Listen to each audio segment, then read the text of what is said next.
Salut à tous, l'épisode numéro 5 des Andiamo Ragazzi, c'est tout de suite, c'est maintenant. Alors, on était vraiment tout début avril, c'est-à-dire au lendemain du Tour des Flandres, avec un, un petit temps de repos pour Moscone avant Paris-Roubaix, une mini-semaine de repos, et en revanche, un Tour du Pays Basque pour lequel avait été missionné Gasparotto, évidemment, avec en fait une ambition un petit peu secrète, c'était d'essayer d'aider Vincenzo Nibali à peut-être glaner quelque chose du côté de ce pays basque, même si Nibali n'était pas encore en pic de forme. En fait, c'est son avant-dernière course de préparation pour Liège. Liège qui s'annonce comme un objectif pas facile du tout, hein, avec Nibali, hein, c'est vraiment costaud, hein, c'est pas comme Milan-San Remo. Et puis on voit que au tout début de ce Tour du Pays Basque, eh bien c'est pas passionnant, on n'est pas sur un tracé phénoménal. Il faudra très probablement que à l'avenir je choisisse de meilleurs tracés pour ce Tour du Pays Basque, parce qu'il en existe. Celui-là, en l'occurrence, est un petit peu rébarbatif, parce que, en fait, vous vous retrouvez avec 2 étapes de plat pour démarrer, ainsi que, ensuite, je crois même un enchaînement de 2 étapes vallonnées sur lesquelles il n'y a pas des masses de différence à faire pour les meilleurs. Vous voyez, par exemple, là, sur les 2 premières étapes, c'est à chaque fois une victoire au sprint pour Van Rensburg, qui semble vraiment être le meilleur sprinter présent pour gagner comme ça 2 fois consécutivement. Il n'y a pas vraiment discussion. Bon, nous on est bien loin de pouvoir ambitionner quoi que ce soit au sprint, hein. Colbrel il est sur d'autres chantiers, et puis Bonifacio il est précisément en fin de coupure avant de reprendre son entraînement, sa préparation en vue d'une participation au Tour d'Italie. Donc, en définitive, on n'a pas des masses de mecs capables d'aller rivaliser. Donc, on se contente sur ce Tour du Pays Basque, c'est très modeste, d'emmener Nibali, on va dire, vers la moins pire performance possible.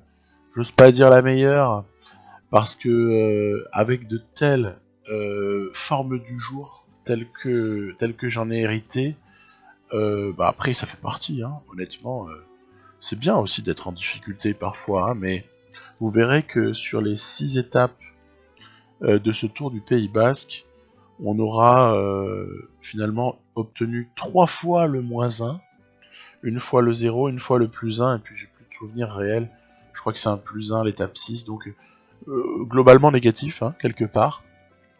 Alors voilà, bon, c'est pas bien grave. Du coup, dans ces cas-là, on s'attache à suivre quelqu'un qui s'annonce plutôt dominateur, ou en tout cas pas largué au sprint. Puis comme ça, on limite notre casse.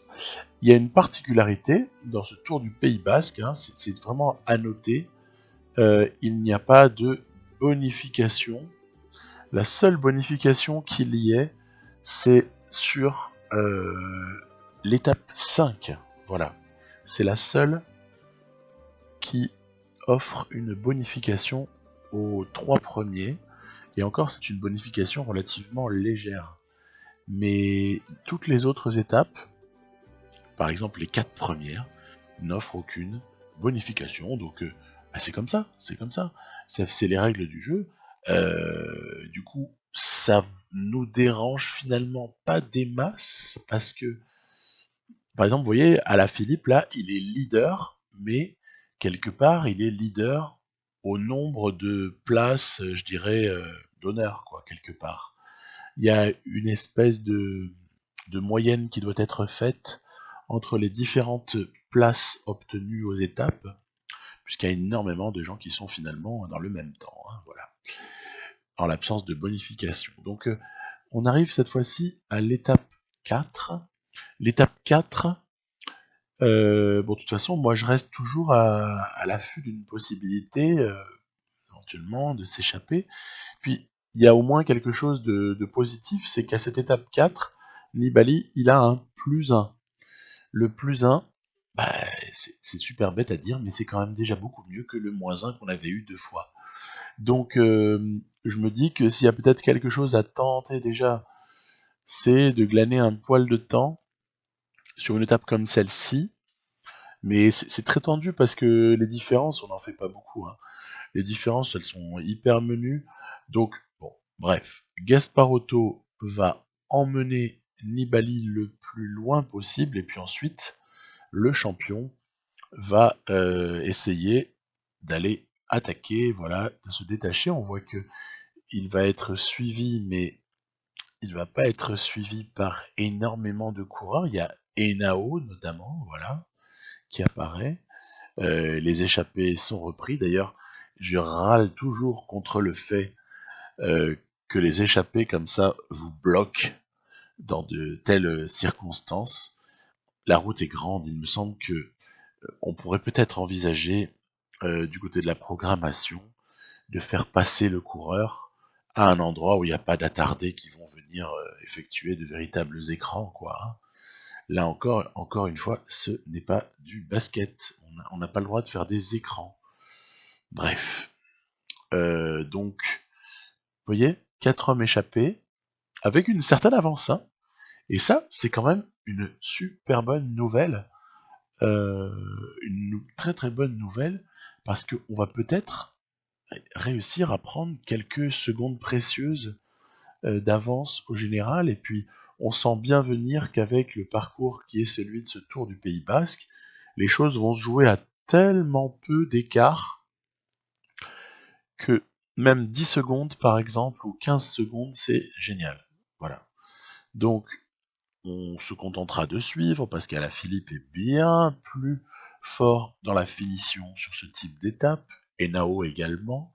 Et on voit que d'ailleurs Teuns s'est échappé et va s'adjuger une deuxième place. C'était Menges qui avait réussi à aller chercher la victoire d'étape.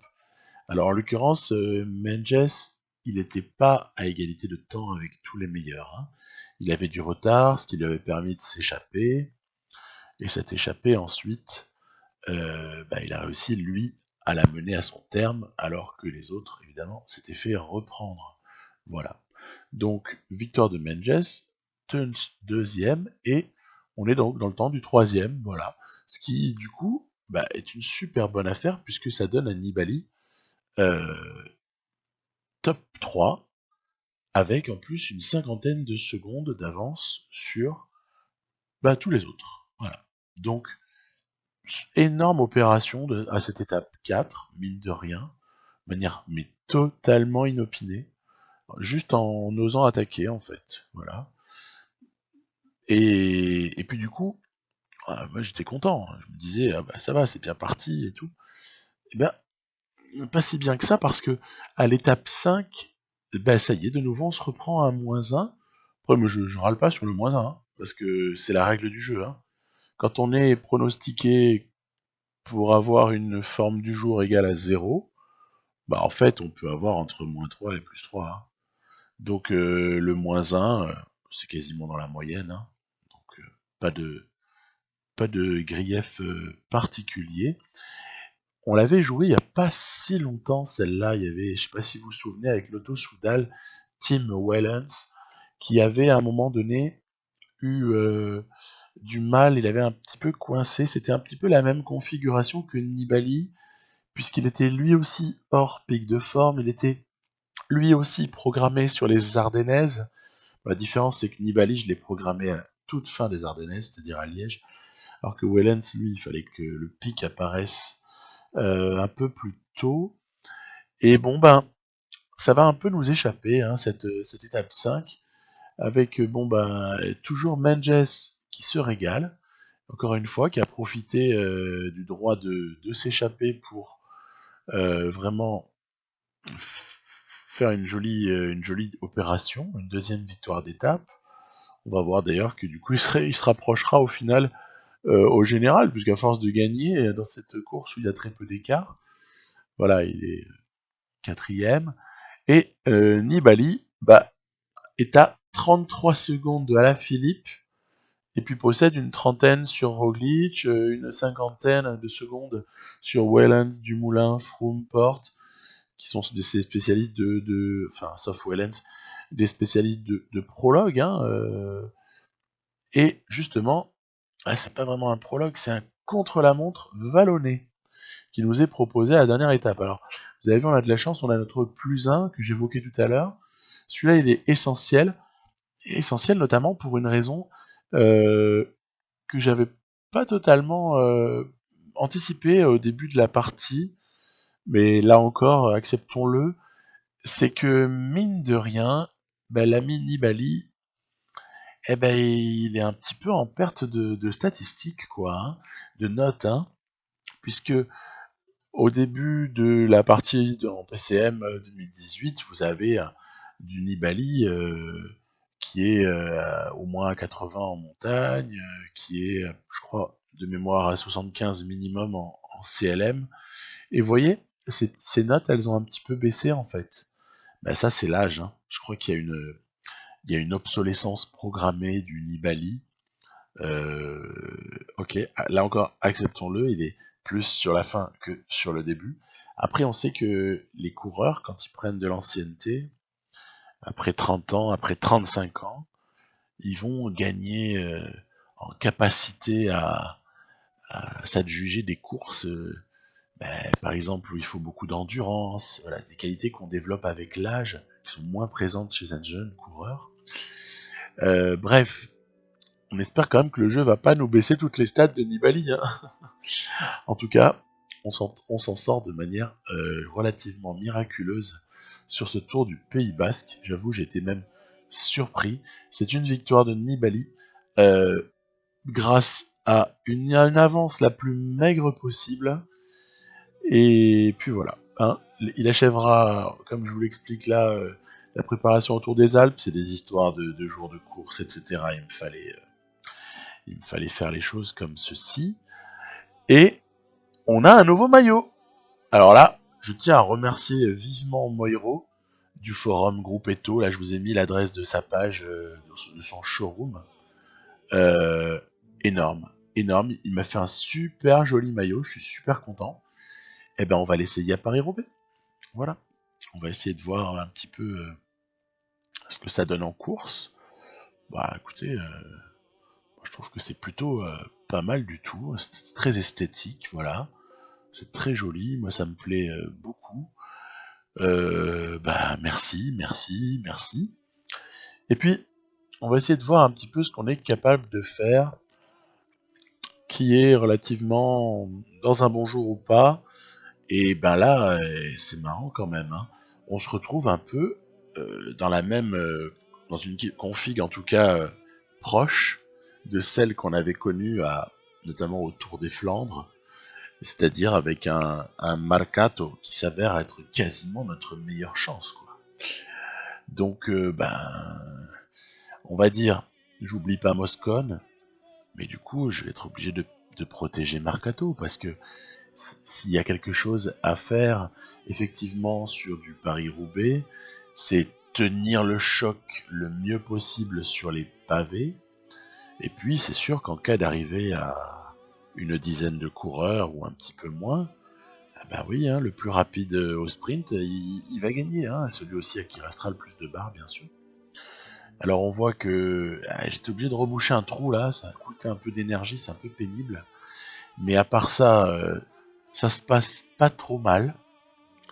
Il n'y a pas eu vraiment de chute, il n'y a pas eu vraiment d'aspect négatif, de circonstances de course trop défavorables. Donc on est dans le coup, à quelques secteurs pavés de la fin. Et Gianni Moscone se dévoue, bien évidemment. Hein, comme je sens davantage les capacités de Marcato à suivre, soyons fous, à suivre un Sagan ou un Van Avermaet, j'ai sacrifié Moscone. Voilà. C'est lui le leader, mais avec une forme inférieure. Je crois qu'il faut être un petit peu pragmatique. Priorité à Marcato, qui sort d'une victoire à Gand-Wevelgem au Tour de Flandre. Alors, bon, voilà. On joue la carte de la forme du moment, dirons-nous, même si cette dimension n'entre pas du tout hein, en compte dans les calculs de PCM, dans la programmation. Il n'y a pas la notion de forme du moment. Il y a plus c'est la notion de forme du jour davantage. Hein. Bref, on se retrouve, on n'est pas si mal. Hein. On n'est pas si mal puisqu'on se retrouve à une, moins de 20 km de l'arrivée dans le groupe des gens qui vont se disputer la victoire. Attention, c'est le moment où Peter Sagan, en général, dont on a perdu la roue, s'énerve. Arnaud démarre également à démarrer, mais je n'ai non plus pas réussi à prendre sa roue. Et du coup, je me retrouve à rester dans le groupe des poursuivants immédiats.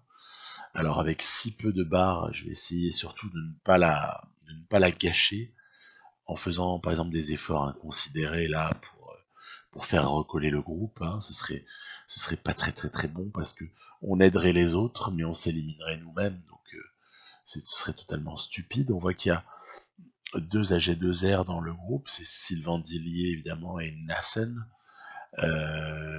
Van Mark est là, De Bussere est là, et oh tiens, surprise énorme, Greg Van Avermaet a raté le bon wagon. Est-ce qu'il a chuté? Est-ce qu'il a crevé? Je vous avoue que dans le tumulte de la course, c'est une des courses, je trouve, où il faut rester le plus vigilant qui soit, le plus longtemps possible. Je dirais presque dans les 120 derniers bornes ou 100 derniers bornes, quoi. Hein, parce qu'il faut pas se faire distancer sur un secteur pavé. Il faut réagir à la moindre chute, à la moindre crevaison. C'est vraiment peut-être la course la plus difficile de PCM selon moi. On voit que Sagan possède une avance, mais qui n'est pas si grande que cela. Surtout que derrière, ça s'entend relativement. Ça sprint même. Bon, Sagan est repris. C'est quand même un truc à signaler.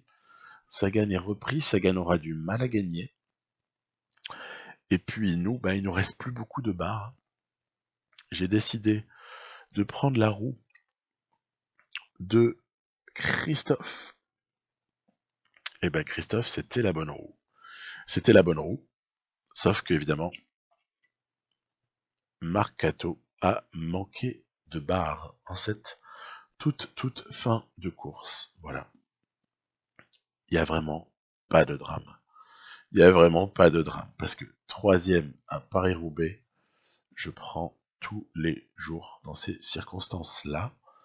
De toute façon, ça amène à une réflexion un petit peu plus large par rapport à Jenny Moscon. Je vais devoir faire déjà un premier choix, c'est le choix du développement, parce qu'il est encore relativement jeune, il a encore la possibilité de progresser dans des domaines, à l'image d'un Tish Benoît hein, ou d'un Tim Wellens, où on avait choisi des axes de progression dans la partie avec l'Auto Soudal. En l'occurrence, c'était du course par étape avec ces deux-là. Eh bien, pour Jenny Moscon, il va falloir aussi que je fasse un petit choix. Est-ce que je continue à booster pour les classiques? C'est a priori mon idée, hein, bien sûr. Ou est-ce que je craque un peu et je le transforme en quelqu'un qui serait un petit peu plus performant en montagne, mais il y a trop de boulot. Il y a trop de boulot, donc je vais devoir rester sur la première option, mais à l'intérieur de cette première option, il y a, comme on le voit, un petit souci d'accélération pour un coureur de classique. 74, ça n'est pas assez pour s'imposer dans certaines courses, notamment dans des Ardennaises, où très souvent ça va se terminer au sprint entre un groupe d'excellents punchers. Eh bien, si vous regardez les stats des uns et des autres, Moscon avec son 74 en accélération, c'est vraiment et son 67 en sprint également. Ah là là, il est un petit peu plombé par ces deux stats-là. Donc pour ça d'ailleurs que sur l'Amstel Gold Race, J'essaye plutôt d'attaquer dans une des dernières difficultés parce que je sais qu'au sprint à la régulière, il n'a aucune chance face à un Alaphilippe, face à un Kwiatkowski, etc. Et je me réserve plutôt Gasparotto, vous voyez, pour essayer d'aller contester ce type d'arrivée au sprint, en tout cas entre un groupe de punchers bien sûr. Hein. Et alors, la chance en revanche de Jenny Moscon, c'est qu'il se retrouve en échappée avec 3 excellents coureurs. Si ça s'entend à 4, c'est pour ça que je roule en fait, je fais rouler Moscon. Si ça s'entend tous les 4, ça peut gagner, hein, sincèrement. Hein. Sauf que derrière, ça roule à toute blinde. Donc, à voir, il faut, on est à 10 km de l'arrivée, il faut voir un petit peu comment les choses évoluent. Est-ce que derrière, il y aurait un mouvement de flottement, ou est-ce qu'au contraire, ça intensifie les efforts pour rentrer? Est-ce que devant, ça collabore vraiment? Voilà, c'est un petit peu ça les problématiques de cette fin de course. En l'occurrence, ils se sont relevés devant. Voilà. Ils se sont relevés. Ce qui veut dire que Moscon, bah, s'il veut tenter quelque chose, voilà, c'est maintenant. Parce que sinon, on est repris par le peloton. Et donc, j'ai tenté une contre-attaque de nouveau au moment de la jonction. Hein. Il y a Dan Martin qui a suivi, puisqu'on peut voir, c'est qu'il y en a même d'autres qui ont pris le relais pour continuer à faire des efforts devant. Donc, c'est assez serré, hein. C'est assez serré, ça va se jouer sur pas grand chose, on le sent venir.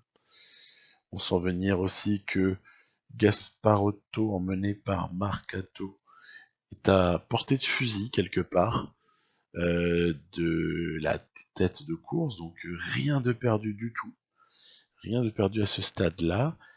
Et on va aborder le voilà, dernier virage, et puis en définitive, eh bien, ça ne reviendra pas derrière. Ça ne reviendra pas derrière et on va devoir se contenter, entre guillemets, d'une 3e place qui, à mon sens, là encore, est relativement bonne. 3e à l'Amstel sur ce parcours-là, c'est pas mal, c'est pas mal. Et puis, en fait, ce que j'ai du mal à voir, c'est comment j'aurais pu gagner. En fait, voilà. Tendance à me dire peut-être si j'avais, je ne sais pas, réussi à fabriquer une échappée sur laquelle il y ait plus de collaboration, avec un moment de flottement derrière qui laisse prendre du champ. Ah, voilà, il aurait fallu une config de course un petit peu différente, parce que là, aucune chance face à Kwiatkowski, c'est bien légitime, hein, c'est bien légitime. Donc, ensuite, on va passer à la petite blague du moment. La petite blague, c'est la flèche wallonne. Alors, vous avez sûrement déjà vu que le mur de Huy, allez, ça se négocie, quoi. Hein. J'ai commencé à avoir un petit peu l'habitude de le faire. Mais ce que j'ai pas forcément l'habitude de gérer, ce sont des chutes en série. On a eu sur comme ça les 80 ou 100 premiers kilomètres de course, on a déjà eu 2 chutes pour Marcato, une chute pour Gasparotto. On a vraiment l'impression qu'il y a un chat noir qui est rentré dans le bus de l'Andiamo Ragazzi et qui nous plombe en fait. Il nous plombe. Donc il faut vite retrouver le chat noir, parce que cette course, elle était abordable. On avait peut-être quelque chose à faire avec Gasparotto et vous voyez, ça va, j'ai réussi à revenir à ce stade-là, mais vous voyez de nouveau une chute. Donc c'est vraiment énorme le nombre de chutes qu'il y aura eu sur cette flèche. Après, chute, moi je trouve que c'est quelque chose qui fait partie du cyclisme. À partir de là, j'ai pas de sentiment d'injustice particulier, si vous voulez. Je me dis juste que c'est comme ça. Et puis, il y a des fois où ce sont d'autres qui chutent, et puis des fois, bah, c'est nous. Donc, bon, je m'en veux pas, en fait, du coup. Forcément, je m'en veux pas, parce que je suis pas trop responsable de tout ça. Surtout que, par exemple, Gasparotto, pic de forme, quoi. Le mec est en pic de forme, il nous fait 2 chutes, bon, bref. Et on se retrouve finalement, il y avait un groupe de 8 au départ. Et là maintenant c'est monté à un groupe de 21 coureurs, ou 22 je ne sais plus, qui vont se disputer la victoire. Et il faut se replacer déjà. Hein. Moscone il est tout seul, tout seul. Donc il faut se replacer. Il faut essayer même d'aborder le mur de 8 dans les meilleures conditions possibles, c'est-à-dire, si possible, à l'avant. Alors, on va donc laisser un peu rouler et remonter au dernier moment. En fait, c'est un peu ça le projet. Il y a aussi une idée, hein, c'est d'essayer de prendre la bonne roue. Au début, je choisis la roue de Kwiatkowski. Puis après, je me dis, allez, quand même. Parce que quand même, t'aurais pas dû prendre celle de Alaphilippe. Bref. Donc, on arrive au bout là, on arrive au bout de la difficulté, ça va s'aplatir. On va pas gagner. Hein. On va pas gagner.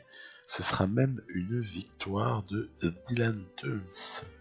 Alors ça fait plaisir parce que Dylan Teuns est un des excellents coureurs, notamment en devenir du jeu,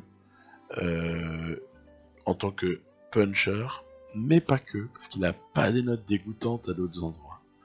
Donc voilà, accession à un nouveau statut pour Teuns, qui est enfin un vainqueur de classique de renom, de classique qui compte.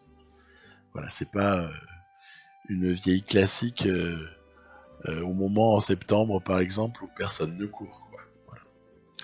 C'est la flèche wallonne. Alors, on va donc s'arrêter là pour cet épisode.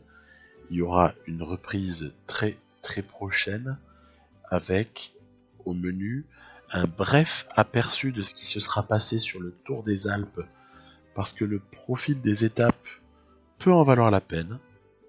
Et puis, évidemment, Liège, Bastogne-Liège. Ensuite, sur la Romandie, j'ai bien peur que nous n'ayons pas grand-chose à jouer, vu les choses que j'ai planifiées, disons. Hein. C'est des choix à faire, on n'a pas une équipe très forte. Et après, ce sera évidemment le Giro. Et ça, j'en ai hâte, mais plus que hâte.